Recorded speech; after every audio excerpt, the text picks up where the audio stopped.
Jungian Bedtime Stories. The mask that refused to come off. Rain sound. Have you ever wanted to take off a mask that the world applauded? Ever felt that what everyone called beautiful was, in fact, a burden on your face? This story is about a woman and a mask that wouldn't come off, not because it was strong, but because it was afraid.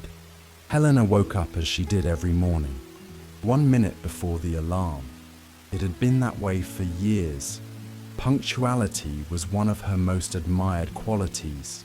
She rose in silence, even though she lived alone. Silence was also part of her, or rather, of the image everyone had of her. While the water from the shower ran down her body, she felt that familiar sensation, the invisible weight descending onto her face.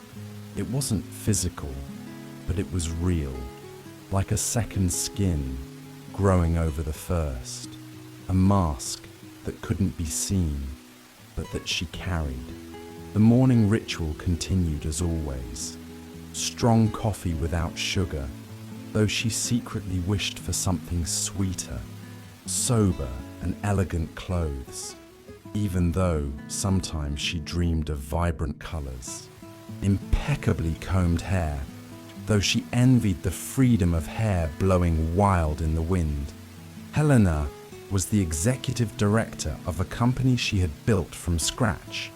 At 42, she embodied what many called a successful woman.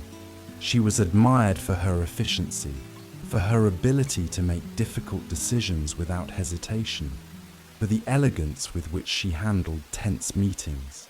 Her presence was described as a safe harbor in the midst of a storm. "Good morning, Helena." The receptionist greeted her with admiration. "Good morning, Julia." Helena replied with that polite, contained smile everyone knew. The mask was already fully in place. The day followed its predictable course: productive meetings, assertive decisions, continuous praise for her unshakable calm. At lunch with potential investors, one of them commented, "It's impressive how you keep your composure even under pressure. I've never seen you lose it." Helena nodded with a slight smile, the same she used for all compliments. Inside, she felt that familiar pain, the desire to scream that she wasn't like that there were storms within her, that her calm was only the surface of a deep and turbulent ocean. But the scream never emerged. It only echoed within her, bouncing off the internal walls of the mask. Night came with the promise of solitude. Helena entered her luxurious apartment and immediately took off her high-heeled shoes. This was the only liberation ritual she allowed herself, freeing herself from the shoes that made her walk tall and confident through corporate hallways. She walked to the bathroom and stopped in front of the large, well-lit mirror. She looked at herself with that mix of familiarity and strangeness that only grows over the years. She raised her hands to her face and pressed her fingertips against her skin. "Come on," she whispered to her reflection. "Today, you're coming off." She began to pull, gently at first, then more forcefully. Her fingers slid over her cheeks, her forehead, her chin, as if trying to find an edge, a gap to start peeling off that invisible thing everyone admired, but that she so despised. There was nothing physical to grab, yet she felt it. She felt the weight, the stiffness, the way it restricted her expressions, like a perfect mold that fit her face exactly, but was not her face. "Please," her voice faltered as tears began to blur her vision. "Please, come off." But the mask remained, unmoving, unyielding, as if silently responding, "I can't. You won't let me." Helena sank to the bathroom floor, leaning against the cold wall. She allowed herself to cry, but even her tears seemed contained, as if the mask controlled even that. She knew that tomorrow she would wake up again 1 minute before the alarm, and everything would start over. It was always like this, until the dreams began. It was on a regular Tuesday that the first dream appeared. Helena had had a particularly exhausting day, not because of external challenges, but because of the internal effort to keep her composure when a colleague was unfairly fired. She wanted to protest, to show indignation, but as always, she limited herself to a discreet, "Let's calmly reconsider this decision." Inside, she was screaming. When sleep finally came, it was deep and heavy, and then the dream. She was in an unfamiliar room, empty except for an antique full-length mirror. The mirror had an ornate frame with carvings that seemed to move subtly, like golden snakes dancing in slow motion. Helena approached and saw her reflection, but something was different. The mask was visible. In the dream, she could finally see what she had felt for years. It was a beautiful mask, made of fine porcelain, painted in soft colors that blended perfectly with her skin tone. The mask's eyes were slightly more elongated than her own, giving her a permanent look of wisdom. The lips were delicately curved into a subtle smile, neither too cheerful nor too serious. The perfect smile for navigating social waters without causing waves. Helena raised her hands to touch it, and for the first time felt the edges. Thin, almost imperceptible, but there. Her fingers found a point where the mask ended and her real skin began. Heart pounding, she started to pull. The pain was immediate and shocking. It wasn't like ripping off a band-aid. It was as if her own skin were being torn. She screamed, but kept pulling, determined to finally free herself from it. Blood began to trickle from the edges where the mask met her skin. Even so, she continued. The pain was unbearable, but the desire for freedom was greater. She pulled with all her might, feeling something tear, something inside her also coming undone. That's when the mask spoke. In a low, trembling, almost childlike voice, it said, "If you tear me off angrily, I will break." Helena froze.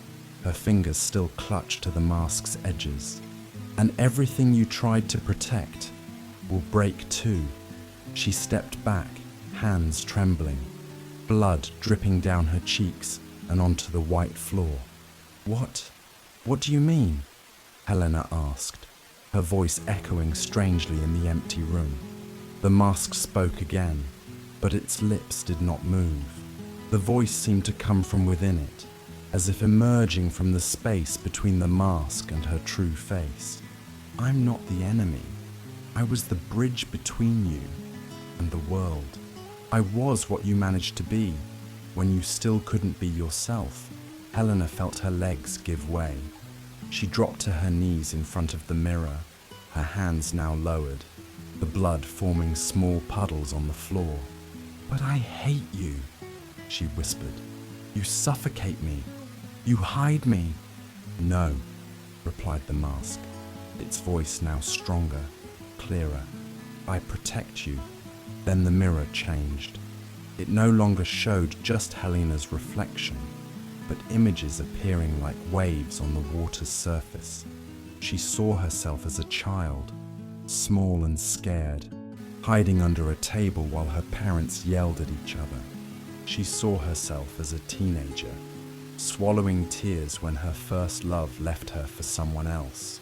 She saw herself as a young adult, being ignored in meetings dominated by older men.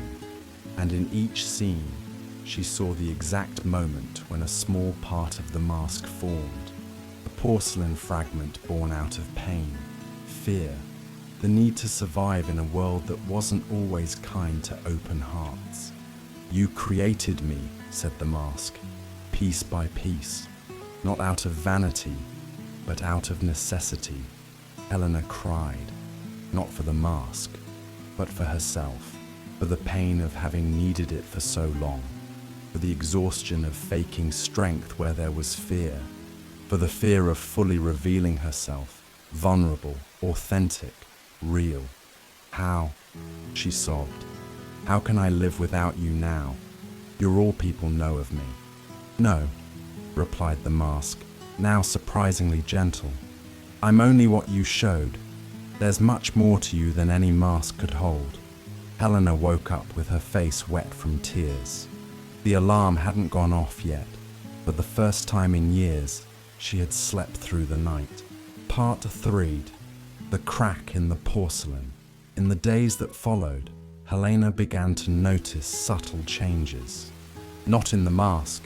It was still there, firmly in place, but in how she perceived it. She no longer saw it solely as a prison, but as a long-time companion, one that had been loyal, even when she herself didn't know how to be. At work, she remained the same efficient, calm executive, but something had changed in her eyes, a certain awareness that hadn't been there before, as if now she was observing herself wearing the mask, instead of simply being consumed by it. In one particularly tense meeting, when one of the directors proposed cuts that would mainly affect more vulnerable employees, Helena felt that familiar urge to politely agree, to find the middle way, to keep harmony at all costs. But for the first time, she hesitated. I don't agree, she said simply. The room went silent. It wasn't the words themselves. She had disagreed before, but the tone. There was something new there, something real. I think we need to consider alternatives that don't sacrifice those who already have less, she continued, feeling a slight tremor in her voice. It wasn't fear, it was authenticity trying to find its way out. That night, in front of the mirror, Helena didn't try to tear off the mask. Instead, she touched it gently, as if greeting an old friend. Thank you, she said softly, for protecting me when I needed it. That's when she noticed. A small crack had appeared in the perfect porcelain. It wasn't a fracture of destruction, but more like a doorway opening, a possibility. The second dream came a week later. This time, Helena was in a dense forest. Sunlight filtered through the leaves, creating dancing patterns on the moss-covered ground. She walked with no particular direction, feeling the damp, alive air fill her lungs. She reached a small clearing where there was a perfectly circular lake. The water was so clear it looked like a liquid mirror reflecting the sky. Helena knelt at the edge and looked at her reflection. The mask was still there, but the crack had grown. Now there was a distinct opening that revealed a piece of her true cheek underneath. You're starting to let go of me, said the mask's voice, rising from the water like bubbles that formed words. I'm afraid, Helena admitted. What if what's underneath is not enough? What if people don't like what they see? The lake's surface rippled, and the reflection changed. Helena saw herself at different ages, different moments, crying, laughing, screaming in anger, whispering in love. She saw expressions she hadn't allowed her face to form in years. She saw herself alive, in all colors and intensities. This is you, said the mask. All of this, not just the calm, not just the strength, but also the fragility, the anger, the fear, the uncontrollable joy, all of it. It's too much, Helena whispered. How can I be all that and still function in the world? The water rippled again, and this time it showed images of other people, co-workers, friends, even strangers she passed on the street, and each of them wore masks too. Some obvious, others subtle, but all there. We all create ways to navigate the world. said the mask. "The difference is knowing the mask exists and being able to choose when to wear it." Helena stretched her hand and touched the lake's surface. The water was warm, welcoming. Her touch created waves that spread out in perfect circles. "How do I choose?" she asked. "After so long." "Start with the simplest things," the mask replied. "Allow yourself to feel. Allow yourself to show a little more each day. It doesn't have to be all at once." Helena woke up with a new feeling in her chest. Hope. She touched her own face, and though the mask was still there, she could tell it was different, lighter, as if it were preparing for a long goodbye. Part 4. Small freedoms. Helena started with small gestures, almost imperceptible to others, but monumental to her. One day, she allowed herself to add sugar to her coffee in front of a colleague. A trivial act for most, but for Helena, it was a confession. "Yes, I like sweet things. No, I'm not always austere." On another occasion, she arrived at a meeting with her hair down, not in the perfect bun everyone was used to. Some noticed, others didn't, but what mattered was how she felt, as if she had just unleashed a small part of herself long contained. At home, she began to explore parts of her personality she had repressed. She bought paints and canvases, something she loved doing as a teenager but had abandoned, considering it a waste of time. The first brushstrokes were tentative, but soon they became more confident. It didn't matter if it was good or bad. It mattered that it was hers, truly hers. The biggest change, however, came on a Friday afternoon. An employee had made a serious error in a report sent to clients. In the past, Helena would have handled the situation with that controlled calm everyone expected of her. She would have spoken privately with the employee, minimized the incident publicly, absorbed some of the blame to keep the peace. This time, it was different. "I'm disappointed," she said in the team meeting, her voice stronger than usual. "This mistake could have been avoided with basic attention. We need to own up to our responsibilities." The employee, Paolo, turned pale. Others in the room seemed shocked by the director who always smoothed over conflicts. But then Helena did something even more unexpected. She smiled, not the polite, distant smile of the mask, but a genuine, warm smile. "And you know what? We all make mistakes. I've made several over the years. What matters is admitting them, fixing them, and learning from them. Paolo, let's work together to solve this, okay?" The relief on the young man's face was palpable, and the most surprising thing was what Helena saw in the other's eyes. Not disapproval of her honesty, but respect. A different respect than she was used to. Not for her perfection, but for her humanity. That night, when she looked in the mirror, the crack in the mask had widened. It now revealed not just part of her cheek, but also an eye. A real eye, not the mask's. It was as if two versions of her coexisted in the same face.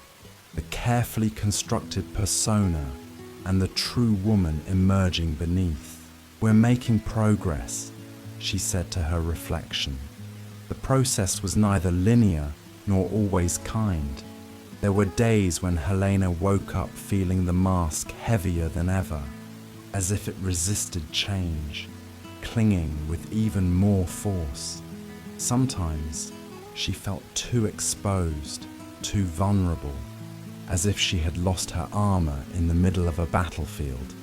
In those moments, the mask returned in full force, and she withdrew into the familiar security of her controlled, distant persona. There were months of back and forth, of small steps forward and painful setbacks. The mask was no longer a separate entity. It was part of an ongoing internal conversation. sometimes friendly, sometimes tense. The breaking point came on a rainy Sunday. Helena was at home, painting, when she got a call from her mother. Their relationship had always been complex. Her mother, a traditional woman who valued appearances above all, had been one of the main influences in the formation of Helena's mask. "I heard you've been acting differently at work," her mother said abruptly. "Patricia, Renata's mother who works with you, told me you had a laughing fit in the middle of a presentation last week." Helena took a deep breath. It was true. Something genuinely funny had happened during a meeting, and for the first time in years, she allowed herself to really laugh. Not that contained, polite laugh, but a genuine belly laugh that came from her core. "Yes, Mom. It was funny, so I laughed." The silence on the other end of the line was heavy. "Helena, you've built a reputation. People trust you because you're controlled, sensible. You can't afford to be seen as emotional." The word emotional came out loaded with contempt, as if it were a contagious disease. Helena felt something break inside her, not with pain, but with clarity. Suddenly, she saw with absolute clarity where much of her mask had come from. Those expectations, that fear of disappointing, that impossible equation where being human meant being less. "Mom," she said with a calm that surprised even herself, "I am emotional. I always have been. And that doesn't make me any less capable, less intelligent, or less worthy of respect."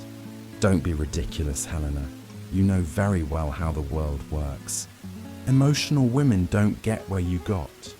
"Maybe the problem isn't me being emotional," Helena replied, feeling a surge of power within her. Not the rigid strength of the mask, but something more fluid, more genuine. "Maybe it's the world that doesn't know how to handle it, and maybe it's time I stopped adapting to that world and started being who I really am." "And who are you really, Helena?" Her mother's voice carried a challenge. "Because the daughter I raised knows how to behave. She knows the value of discretion, of composure." The question hit Helena like a bolt of lightning.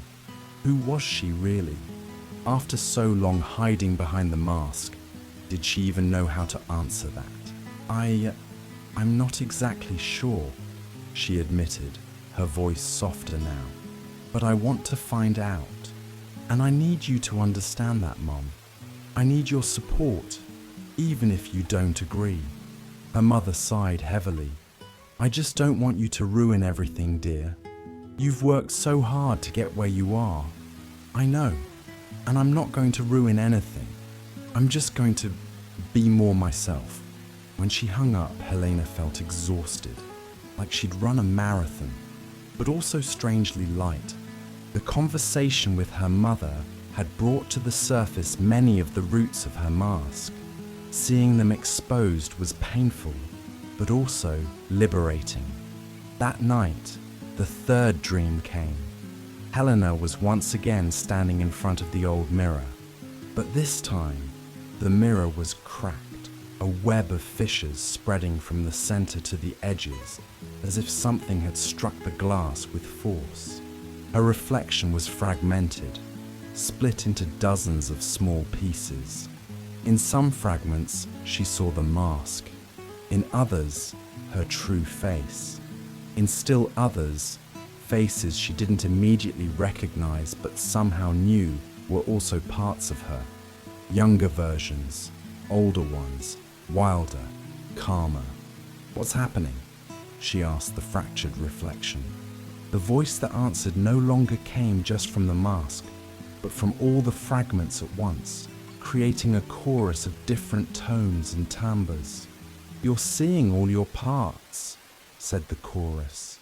"Not just the mask, not just what's underneath it, but all the possibilities of who you are and can be." Helena moved closer to the mirror, fascinated. Each fragment showed a different facet of her. Yes, the competent executive, but also the passionate artist, The frightened child, the ardent lover, the loyal friend, the rebel who spoke inconvenient truths, the wise one who knew when to remain silent.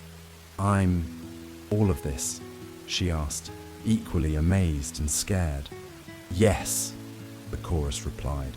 And more, much more. Helena extended her hand and touched the mirror. She expected to feel the cold surface of the glass, but instead, her hand passed through it, as if it were water. She felt herself being pulled in. On the other side of the mirror, she found herself in a circular hall whose walls were entirely made of mirrors. But these weren't normal mirrors. Each showed a different version of her, at different times in her life, in different emotional states. In the center of the hall stood a round table, and on the table lay the mask, not on her face, but apart from her, like an object that could be picked up or left behind. Helena walked toward it slowly. The mask looked even more beautiful seen this way, from the outside. Intricate, delicate, perfectly shaped to her face, an achievement of years of careful construction. "You don't have to destroy me," said the mask, its voice now coming directly from the object on the table. "You just need to understand that I'm a tool, not your identity." Helena picked up the mask, feeling its weight and texture. She turned it over and saw the inside, the part that rested against her face. It was surprisingly soft, almost comforting. "How can I use you without losing myself in you?" she asked. "Awareness," answered the mask. "Choice, intention. Wear me when you need the protection, the strength I represent. Put me aside when it's safe to be vulnerable, chaotic, imperfect." The mistake wasn't creating me. It was forgetting that I'm just one part of you, not all of you. Helena looked around at the infinite reflections of herself in the mirrors surrounding her. So many possibilities, so many facets. And how do I know which is the real me? Among all this, the mask made a sound that felt almost like laughter, not scornful, but affectionate. "That's the wrong question," it said. "There is no single, unchanging, real you. There's only the continuous flow of who you're becoming. Authenticity isn't about always being the same, but about flowing according to your inner truth, which also changes and grows." Helena felt a profound understanding open up inside her. It wasn't about finding her true self hidden under the mask, but about integrating all her parts, including the mask, into a more complex and complete whole. "So, can I keep you? As a choice, not a prison?" "Yes," the mask replied. "Put me on when you need to. Take me off when you want. Know that I exist, but I'm not all that you are." Helena lifted the mask to her face, but didn't put it on. Instead, she pressed her lips to the inside of it and whispered, "Thank you for protecting me. But now, let's rest a bit." Then, gently, she placed the mask back on the table. Helena woke up with the sunrise. There was no alarm today. It was Sunday, and she had given herself the whole day. No appointments, no expectations, just her and time. She got up and walked to the mirror. What she saw made her stop, astonished. The mask was still there, but different, translucent, as if it was losing its density, becoming thinner, more integrated with her real face. "We're almost there," she said to her reflection, with a smile that came through both the mask and her own skin. That day, Helena did something she hadn't done in years. Absolutely nothing planned. She let herself be guided by the moment. She went out for a walk with no set destination and ended up in a small cafe she'd never noticed before. She ordered a hot chocolate with whipped cream. something her efficient persona would consider too childish, and drank it slowly, savoring every sip. In the park, she took off her shoes and felt the damp grass under her feet. She smiled at strangers for no particular reason. She bought a red balloon from a street vendor and carried it around the city, ignoring curious looks. When evening came, she sat on her balcony and watched the stars. She thought about everything she'd learned in the past few months, about the parts of herself she'd rediscovered, about the new ones she'd allowed to emerge. The phone rang. It was her mother, Helena. Her mother's voice was hesitant, different from her usual tone of certainty. "I've been thinking about our last conversation." Helena waited, giving her mother room to continue. Maybe I was too hard on you. It's just that I always wanted to protect you. The world can be cruel, especially to women who show vulnerability." Helena felt a wave of compassion. Her mother also had her own masks, her own armor built out of necessity. "I know, Mom, and I appreciate that you wanted to protect me, but I'm discovering there's strength in vulnerability too. A different kind of strength, but no less powerful." There was a moment of silence then. "You sound different, lighter." Helena smiled. "I feel different, more complete in some way." When the call ended, Helena realized that for the first time, she had spoken to her mother without feeling the weight of the mask between them. She had simply been herself, with all her complexities, contradictions, her imperfect humanity. That night, the final dream came. In the dream, Helena was on a deserted beach, the sea stretching infinitely before her. The sky was an intense blue, without a cloud. The sand beneath her feet was warm and welcoming. No mirror this time, just her, the sea, and the sky. She walked to the water's edge and felt the waves lapping at her feet. The sensation was vivid, real. It was then that she noticed. She couldn't feel the mask on her face. She raised her hands to touch it, but there was nothing there but her own skin. She looked at the horizon and saw something floating in the water, slowly coming closer. It was the mask, riding the crest of a gentle wave. The wave deposited the mask at her feet. Helena bent down and picked it up.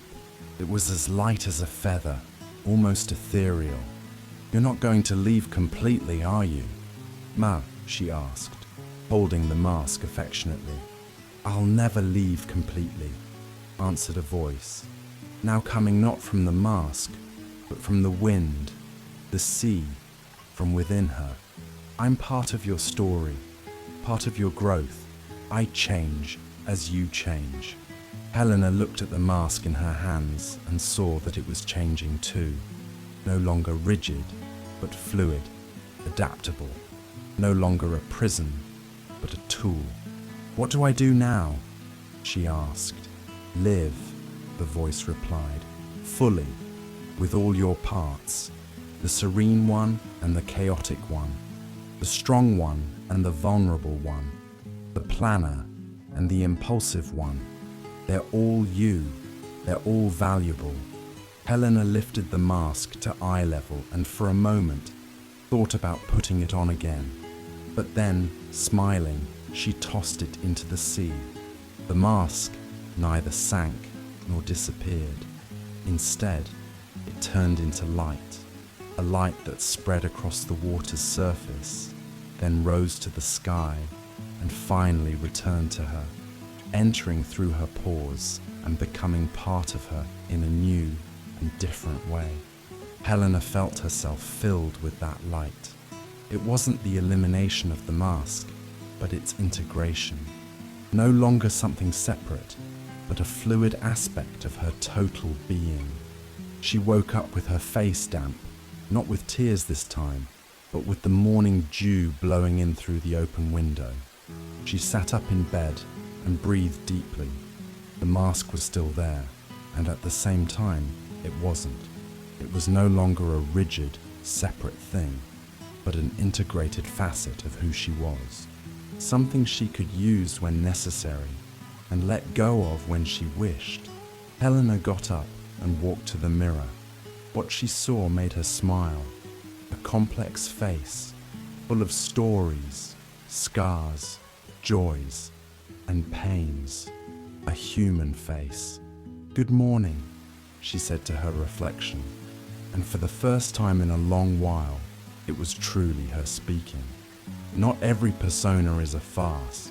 Sometimes it's a temporary armor, the shell of a soul still under construction. But one day, you no longer need to be what they expect, because you finally have the courage to be who you are. And when that time comes, you don't have to tear off the mask. It dissolves in peace, or rather, it integrates. It becomes no longer a prison, but a possibility. No longer a wall, but a bridge. Because in the end, it's not about removing parts of ourselves, but embracing them all in a more complex and authentic whole. The mask was never the enemy.